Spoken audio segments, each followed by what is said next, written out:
Hello and welcome. My name's Rob Capello, and I'll be conducting and hosting the Toronto Symphony concert you'll be attending. The program focuses on one of the most famous pieces of orchestral music ever written, Stravinsky's Firebird Suite.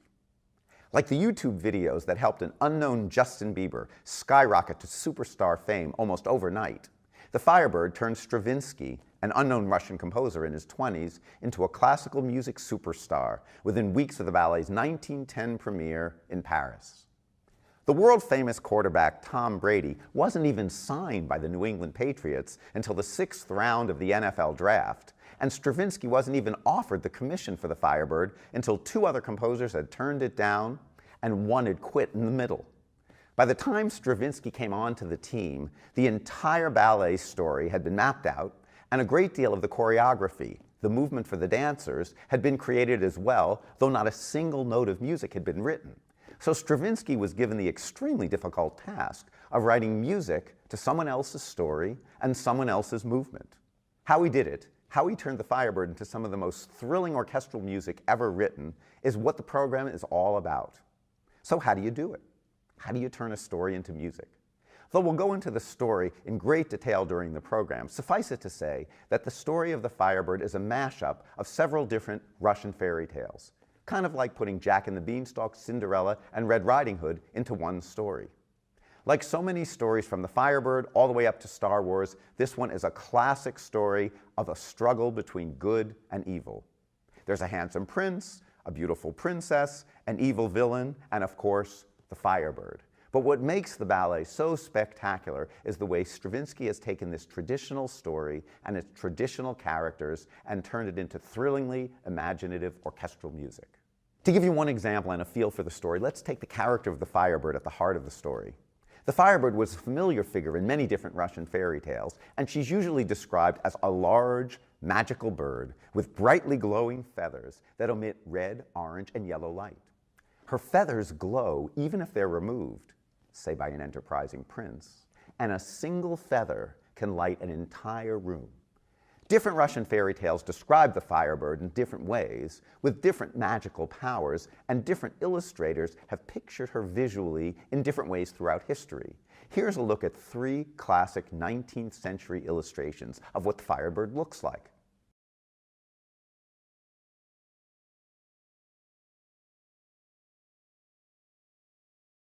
Because the Firebird, like Cinderella, was such a familiar figure, everyone on the team wanted her to look special. Leon Bakst, who designed her costumes, wanted her to look nothing like a traditional ballerina. No tutu, instead of fantastic headgear, long golden braids, and Asian-inspired pants. Look at this amazing sketch that Bakst made of her costume. As imaginative as these visual versions are of the Firebird, they can't compare with Stravinsky's incredibly inventive musical depictions. To bring this mythical creature to life, Stravinsky created music for her opening dance that uses not a single melody and some of the most extraordinary orchestration ever composed. During the program, we're going to slow this music down and show you step by step, layer by layer, instrument by instrument, how he turned a simple rising scale into this incredibly virtuosic orchestral showpiece.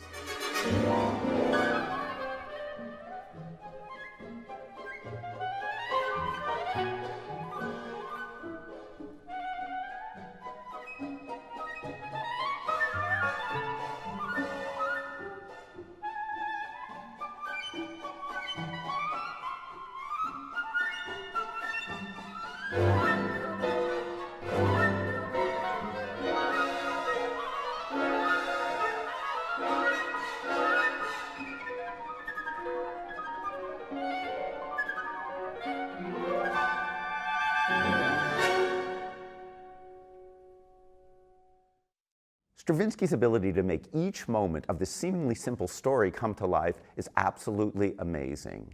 During the program, I'll show you how changing just a few notes of a simple major scale turns it into this exotic scale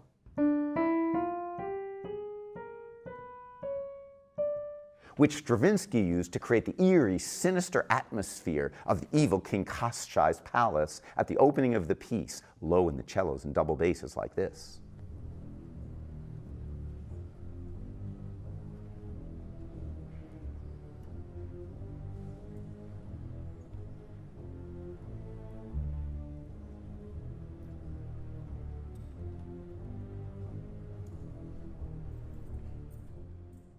One of the most thrilling movements in the piece, which we'll look at very closely during the program, is the so-called Infernal Dance.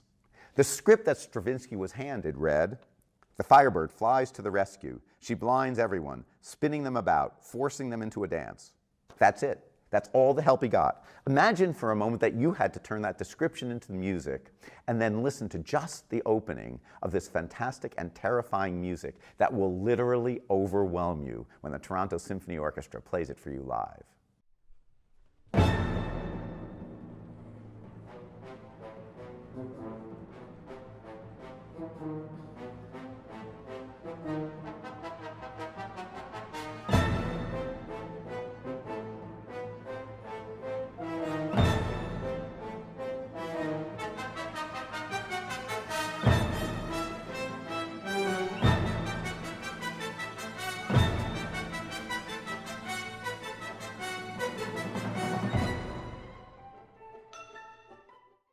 Though Stravinsky never talked about it during his lifetime, he based two great movements of this piece on actual Russian folk tunes. During the program, I'm going to show you how he took this very simple Russian folk tune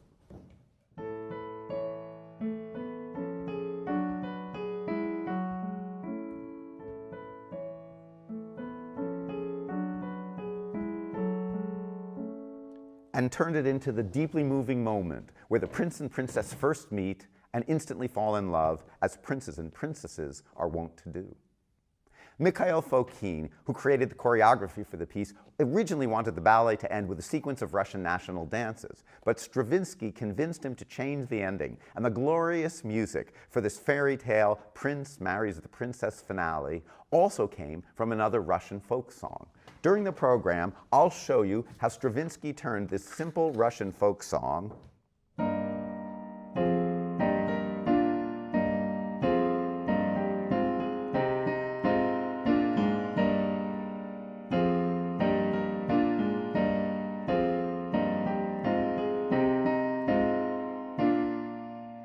During the program, I'll show you how Stravinsky uses that tune to create one of the most thrilling orchestral crescendos in music history, leading to this spectacularly majestic conclusion.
After taking the piece apart in the first half of the program, the orchestra will perform the piece in its entirety, a performance that I hope you'll hear with a whole new pair of ears.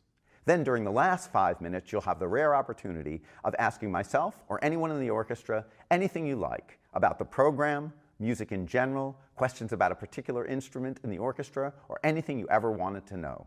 We're really looking forward to sharing this fantastic music with all of you.